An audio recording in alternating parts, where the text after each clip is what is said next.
Hello, in this video I'm going to be showing how I made something that's on my TikTok, just like I did in the Raid cinematic video.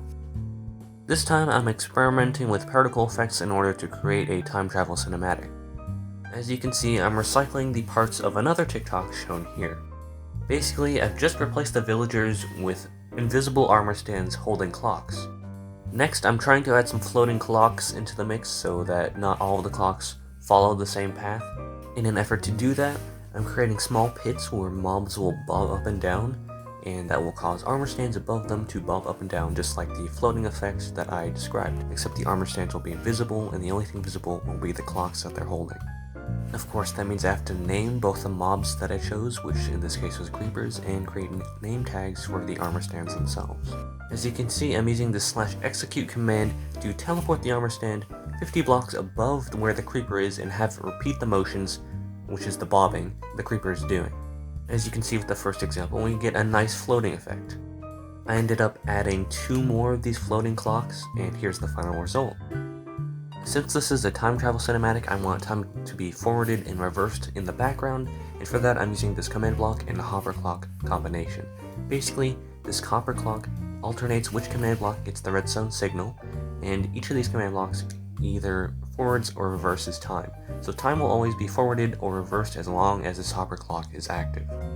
Here I'm using my first particle command, and basically what it does is it just throws up a bunch of smoke to make it look like the time travel is actually working.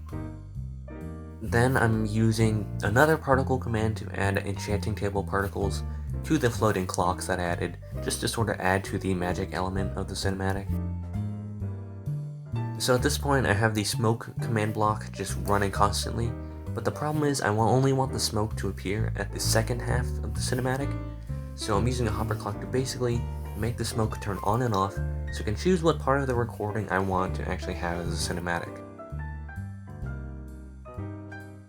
At this point, this is pretty much all the effects that I'll be using in action. However, there are some other problems with this cinematic setup that I need to solve before I can actually record it. Basically, I thought it would be cool if I added another element to the cinematic where once the time travel sequence is complete, everything just stops.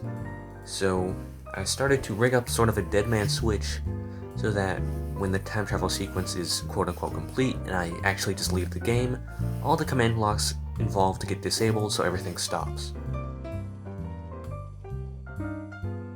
Let me explain how this Deadman Switch works.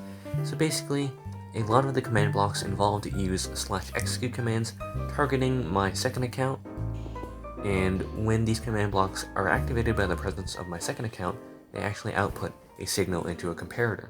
When I leave the game, that signal turns off, so basically I'm creating a system that detects when the redstone signal gets cut off, and that system will activate a command block, basically disabling all command blocks on the world. So after I set this system up, I started recording, and here's the final product.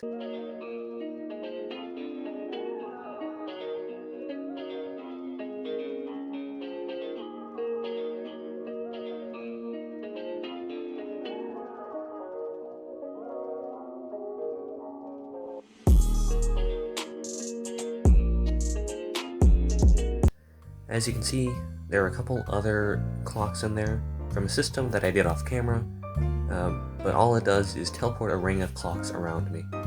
Anyways, I hope you guys enjoyed this video. I know I'm sorry for the late upload, but it's finals week and I just have a lot of stuff to do. But if you enjoyed, please leave a like or even subscribe, and I'll catch you in whatever I post next.